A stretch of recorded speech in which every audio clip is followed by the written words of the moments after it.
Hey guys, welcome back. Let's have a chat about anxiety. I know, fun topic, but look, here's the thing. If you do suffer with anxiety, if you've had panic attacks in the past, then you know that you've probably had this throughout your entire life. It's something that you have to deal with, and maybe you've learned how to deal with it. Maybe at times it kind of like flared up on you. Maybe sometimes it's been worse, and other times it's been nothing at all. It hasn't interfered with your life whatsoever. You guys, if you are new here, don't forget to hit that subscribe button. My name is Stephanie. I'm a life and relationship coach, and we talk about a ton of different topics like narcissism, codependency, mental health, manifestation, law of attraction, like everything about healing from past traumas, emotional abuse. Like there's an array of topics that we talk about on this channel if you are looking to really like level up your game and get super healthy and start being a creator. But this week I really wanted to focus on anxiety because I know it's something that we all struggle with. I think there's like 2% of the population that probably has never had anxiety whatsoever.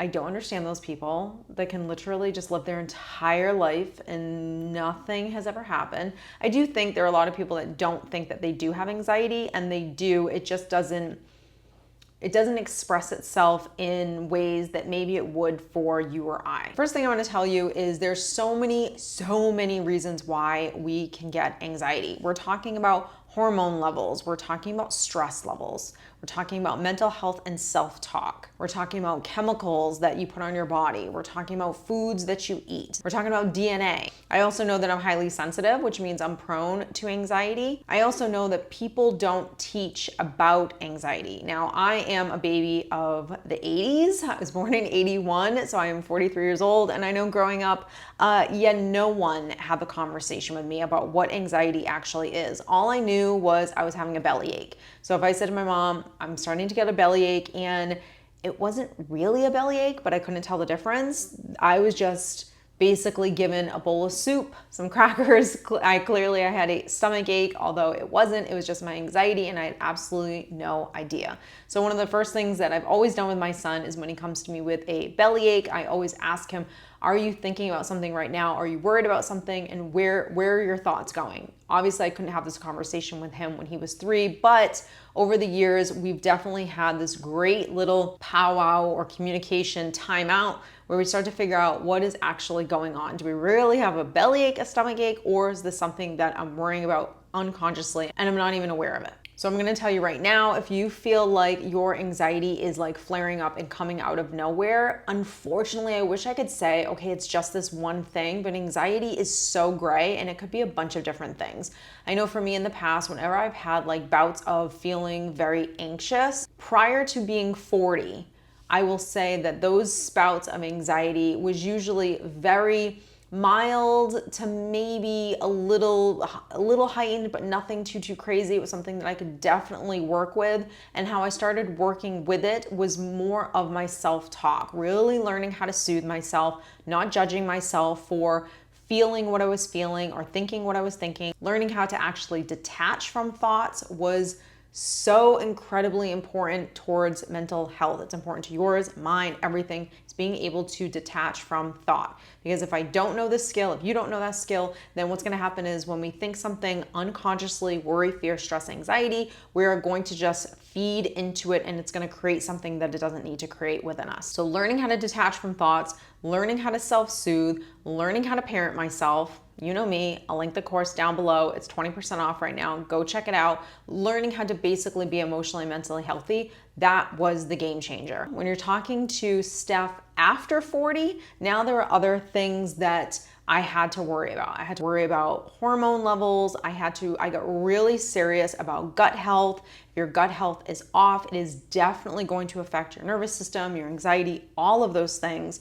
So if you're not eating right, if you're putting crappy things into your body, like everything from lotions that I use, soap that I use, shampoo and conditioner, anything that can seep into my pores, into my body is clean in this house. And that is because I got really serious after 40 about being able to balance not only my gut, but also my hormone levels and being really smart about the products that I was using.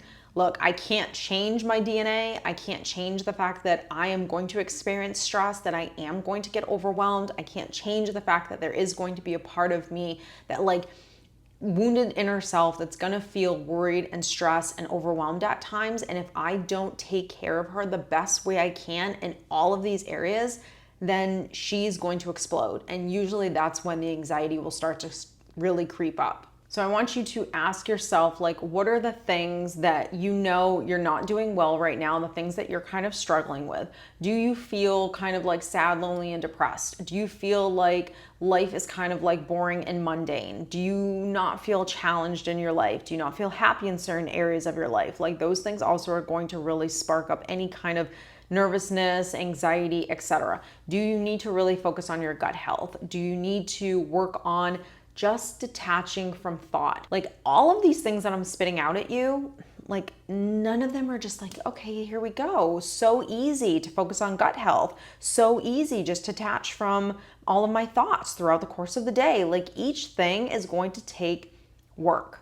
And that's why, if you're really serious about understanding yourself and your anxieties, I'm telling you, don't just let this stuff pass, because I'm telling you, it's going to come back, and it's going to come back with a vengeance, and it's going to get even harder than it was the last go around. Look at all of these different areas. Look at your gut health. Look at your mental health in terms of detaching from thoughts, my self-talk. Do I know how to parent myself? Like, that's stuff that you should just be doing regardless of anxiety, but that will definitely help subside those anxieties, because on some level, anxiety is just a part of life and we can't run away from it. But what you're doing right now is actually hurting you, and it's making the problem worse than what it actually needs to be. For me, when the anxiety started to kind of creep in, there was a few things that I noticed. Number one, I noticed that I was not taking care of myself, that I was forcing myself to do things that I shouldn't have been doing. Meaning, if I was already like overworked and exhausted, I shouldn't be going out with friends. If I needed to take a time out and take a little break, I should do that.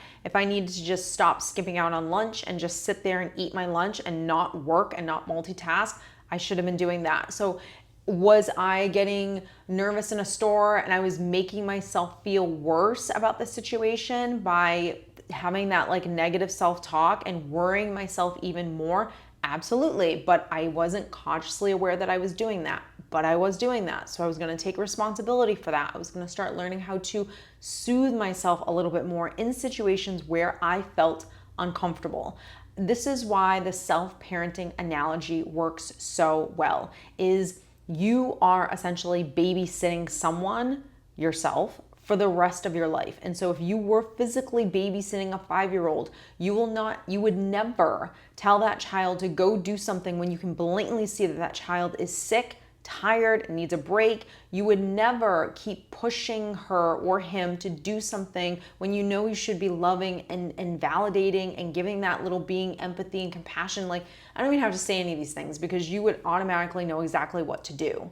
That's what you need to start doing with yourself. So when the anxiety starts creeping in, it's because you're not doing a good job at those skills. Now, if you're really struggling with panic attacks, I would definitely say it's not just about the self-talk. There is 100% something else going on underneath the surface. Like I said, hormones, gut health, those things are crazy important. Do I need more rest? Do I need more physical exercise? Like, this is about well-being. And so when we're working on ourselves, we are working on all areas of life. I personally think that learning how to parent yourself and being able to have high levels of self-awareness on what you think and how you feel, coming from that wounded self, coming from that ego, being able to validate those feelings, being able to soothe yourself, being able to talk yourself off the ledge, being your cheerleader and not your enemy, those 6 things right there, if you can do that, gut health, you'll want to improve your gut health.